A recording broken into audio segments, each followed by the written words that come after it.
નમસ્કાર મિત્રો, અમારી યુટ્યુબ ચેનલમાં તમારું હાર્દિક સ્વાગત છે।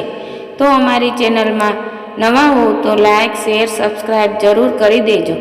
તો આજે આપણે તમને એક કહાની વિશે વાત કરીશું। તો ચાલો શરૂ કરી આજની આ કહાની। તો ધ્યાનથી સાંભળવા નમ્ર વિનંતી। તોરણ વાસ્તુ ટિપ્સ। ઘરના મુખ્ય પ્રવેશદ્વાર પર તોરણ મૂકવાની પરંપરા ઘણી જૂની છે।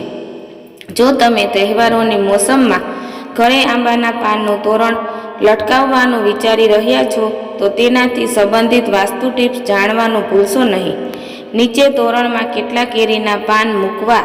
વાસ્તુશાસ્ત્રમાં ઘરમાં સકારાત્મક ઉર્જા લાવવા માટે ઘણી બધી બાબતોનું વર્ણન છે। તોરણ અથવા બંધનવાર આમાંથી એક છે।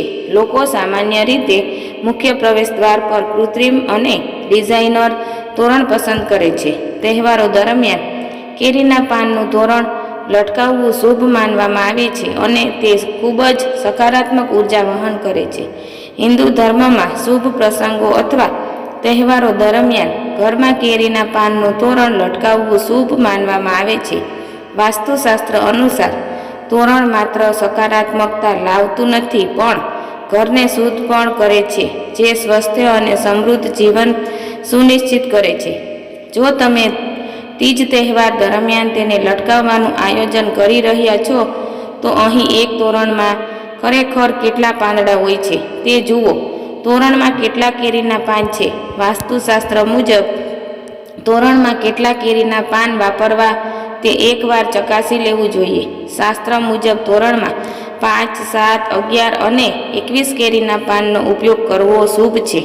તમને જણાવી દઈએ કે કેરીના પાનથી બનેલા તોરણના ઘણા ફાયદા છે। સૌ પ્રથમ તે હવાને શુદ્ધ કરે છે, તે જ સમયે તેનો દરેક રંગ મનને શાંત આપે છે, જે તણાવ દૂર કરે છે।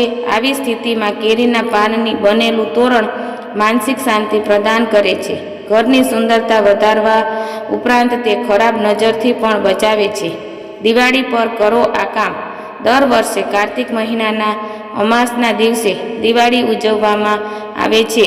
આ સમય દરમિયાન ઘરની આસપાસ કેરીના પાનની માળા લટકાવવાની પરંપરા છે। એવું માનવામાં આવે છે કે તેને મુખ્ય દરવાજા પર લટકાવવાથી દેવી લક્ષ્મી પ્રસન્ન થાય છે અને તે ઘરમાં સ્પષ્ટ પવિત્રતા પણ લાવે છે। માળા અંગે અન્ય ઘણા નિયમો છે। જો તમે તેને હંમેશા તમારા મુખ્ય દરવાજા પર લટકાવતા હોવ તો તેને સમયાંતરે બદલવું સમજદારી ભર્યું છે। પાંદડા સુકાઈ જાય કે તરત જ માળા દૂર કરવી જોઈએ।